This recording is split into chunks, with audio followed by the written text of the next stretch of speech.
దేవుని నామానికి మహిమ కలుగునుగాక. ఈ రోజుల్లో చాలామంది క్రైస్తవులు ఒక పెద్ద భ్రమలో బ్రతుకుతున్నారు. వారేమనుకుంటున్నారంటే, యుగాంతం వస్తే వస్తుందిలే, దేవుడు మనల్ని కాపాడుతాడు, పెద్దగా కష్టాలేమీ ఉండవు అని చాలా తేలికగా తీసుకుంటున్నారు. కానీ నా ప్రియ సోదరీ సోదరులారా, యేసుక్రీస్తు ప్రభు మత్తయి 24:21లో చెప్పిన మాటలు ఒక్కసారి వినండి. లోకాది నుండి ఇదివరకు అంతటి మహాశ్రమ కలుగలేదు, ఇక ఎన్నడూనూ కలుగబోదు. యేసుప్రభు ఇక్కడ అతిశయోక్తి చెప్పడం లేదు. మానవ చరిత్రలో జరిగిన మొదటి ప్రపంచ యుద్ధం, రెండవ ప్రపంచ యుద్ధం, కరోనా లాంటి భయంకరమైన వ్యాధులు, ఇవన్నీ కలిపినా సరే రాబోయే ఆ మహాశ్రమల కాలం ముందు ఒక చిన్న లెక్క మాత్రమే. ఆ రోజుల్లో మనుష్యులు పడే ఆవేదన చూసి పరలోకంలో కూడా అరగంట సేపు నిశ్శబ్దం ఆవరిస్తుందని ప్రకటన గ్రంథం 8:1 చెబుతోంది. ఈరోజు నేను మిమ్మల్ని భయపెట్టడానికి రాలేదు, నిద్రపోతున్న మీ ఆత్మను తట్టి లేపడానికి వచ్చాను. ఆ మహాశ్రమల కాలంలో భూమి మీద అసలు ఏం జరగబోతోందో బైబిల్ ఆధారంగా మీకు చూపిస్తాను. దయచేసి శ్రద్ధగా వినండి. మహాశ్రమల కాలం మొదలైనప్పుడు భూమి మీద ప్రకృతి తన సమతుల్యతను కోల్పోతుంది. ప్రకటన గ్రంథం 8:7-9 చదివితే మీకే అర్థమవుతుంది. ఆకాశం నుండి అగ్ని వడగండ్లు పడతాయి, భూమి మీద ఉన్న చెట్లలో 3వ వంతు కాలిపోతాయి, పచ్చిక అంతా మాడిపోతుంది, సముద్రాలలో ఉన్న జీవరాశులలో 3వ వంతు చనిపోతాయి. ఇదొక ఊహించని ఎకలాజికల్ డిజాస్టర్. అంతేకాదు, వేల సంవత్సరాలుగా అగాధంలో బంధించబడిన పడిపోయిన దేవదూతలు, రాక్షస శక్తులు భూమి మీదకు విడుదల చేయబడతాయి. ప్రకటన గ్రంథం 9వ అధ్యాయంలో చెప్పబడిన ఆ రాక్షస మిడతలు బయటకొస్తాయి. వాటికి అపోల్యోను అంటే నాశనము చేయువాడు అనే రాజు ఉంటాడు. ఆ రోజుల్లో మనుష్యులు ఆ బాధ భరించలేక చావు కావాలని కోరుకుంటారు, కాని చావు వారికి రాదు. మనుష్యులు ఎందుకు ఇంత భయంకరమైన శిక్షను అనుభవిస్తారు? ఎందుకంటే వారు నిజమైన దేవుణ్ణి వదిలేసి ఆ రోజుల్లో రాజేలే ఆ అంత్యక్రీస్తును, వాడి ముద్రను అంటే మార్క్ ఆఫ్ ద బీస్ట్ను అంగీకరిస్తారు. కాబట్టి ఆ ముద్ర ఉంటేనే బ్రతకగలమనుకుంటారు. కాని ఆ ముద్ర వేయించుకున్న ప్రతి ఒక్కరూ దేవుని ఉగ్రతకు బలవుతారు. మరి ఈ మహాశ్రమల కాలం ఎప్పుడు మొదలవుతుందో మనకెలా తెలుస్తుంది? యేసుప్రభువు దానికి ఒక స్పష్టమైన గుర్తు చెప్పారు. అదే నాశనకరమైన హేయ వస్తువు. యేసు ఏమన్నారో తెలుసా? దానియేలు ప్రవక్త చెప్పిన ఆ నాశనకరమైన హేయ వస్తువు పరిశుద్ధ స్థలంలో నిలిచియుండుట మీరు చూచినప్పుడు యూదయలో ఉన్నవారు కొండలకు పారిపోవలను అని మత్తయి 24:15లో చెప్పారు. ఈ మాటల్లో ఉన్న తొందరను గమనించండి. మిద్దమీద ఉన్నవాడు ఇంట్లోకి వెళ్లి బట్టలు తెచ్చుకోవడానికి కూడా సమయం ఉండదు. పొలంలో ఉన్నవాడు వెనక్కి తిరిగి చూసే అవకాశం ఉండదు. అంతా కనురెప్ప పాటులో జరిగిపోతుంది. అంత్యక్రీస్తు యెరూషలేములోని దేవాలయంలో కూర్చుని నేనే దేవుడిని, నన్నే పూజించండి అని ఎప్పుడైతే ప్రకటిస్తాడో అదే మానవ చరిత్రలో పరాకాష్ఠ. ఆ క్షణం నుండే భూమి మీద నరకం మొదలవుతుంది. యేసుప్రభువు యూదులతో కొండలకు పారిపోండి అని ఎందుకు చెప్పారు? ఎందుకంటే దేవుని మీద తిరుగుబాటు చేసిన ఆ ప్రపంచ వ్యవస్థ నుండి మిమ్మల్ని మీరు వేరు చేసుకోకపోతే మీరు కూడా నాశనమైపోతారు. అయితే ఈ చీకటికి, ఈ మహాశ్రమలకు ముగింపు లేదా? మనుష్యులందరూ నాశనమైపోతారా? లేదు. మత్తయి 24:22లో యేసుప్రభువు ఒక అద్భుతమైన మాట చెప్పారు. ఏర్పరచబడిన వారి నిమిత్తం ఆ దినములు తక్కువ చేయబడును. ఆ భయంకరమైన శ్రమల చివరలో ఆకాశం చీల్చుకొని రాజులకు రాజు, ప్రభువులకు ప్రభువైన యేసుక్రీస్తు ఈ భూమి మీదకు తిరిగి వస్తాడు. ఆయన ఎక్కడ దిగుతాడో తెలుసా? యెరూషలేము ఎదురుగా ఉన్న ఒలీవల కొండ మీద. జకరియా 14:4లో ఆనాడే ప్రవక్త రాసిపెట్టాడు.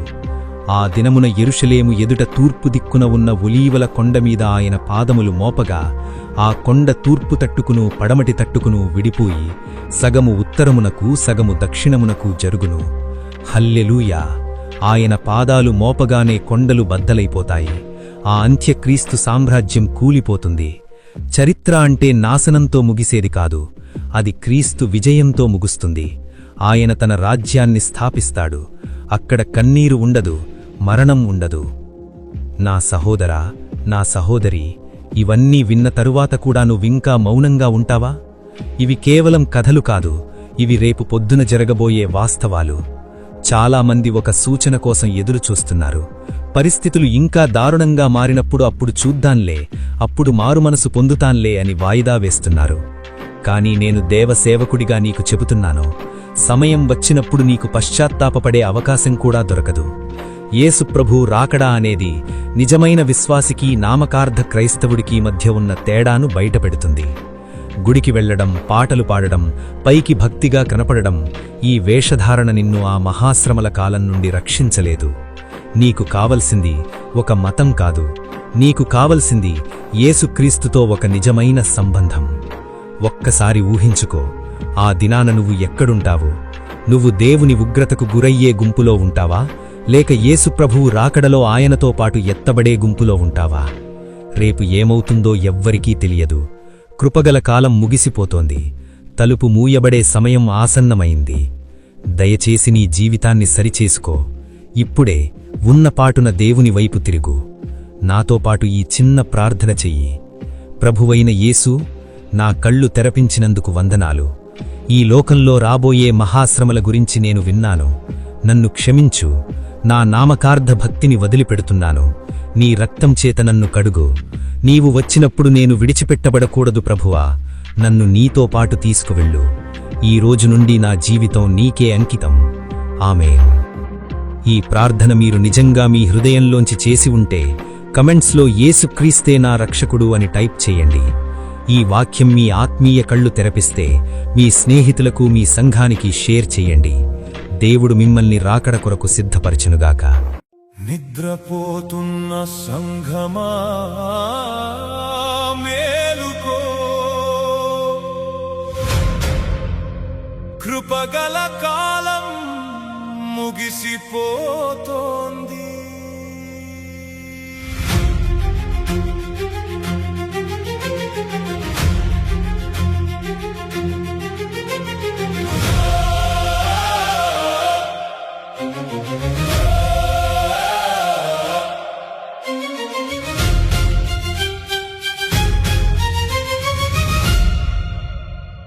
లోకాది నుండి చూడని ఆ మహాశ్రమల కాలం,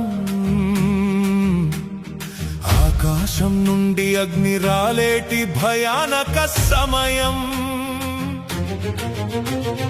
పచ్చిక సముద్రాలన్నీ కాలిబూడిదయ్యే దృశ్యం, పరలోకం కూడా అరగంట నిశ్శబ్దమయ్యే నిమిషం. యుగాంతం రానే రాదని భ్రమలో బ్రతకకుమా. సంగమా, ఓ సంగమా, సిద్ధముగా ఉన్నావా? నామకార్థపు భక్తితో నాశనమైపోతావా? తలుపు మూయబడే సమయం ఆసన్నమైనది. నీ ఆత్మను రక్షించుకునే అవకాశం ఇదేనని, యేసయ్య రాకడకై మెలకువగా ఉండుమా.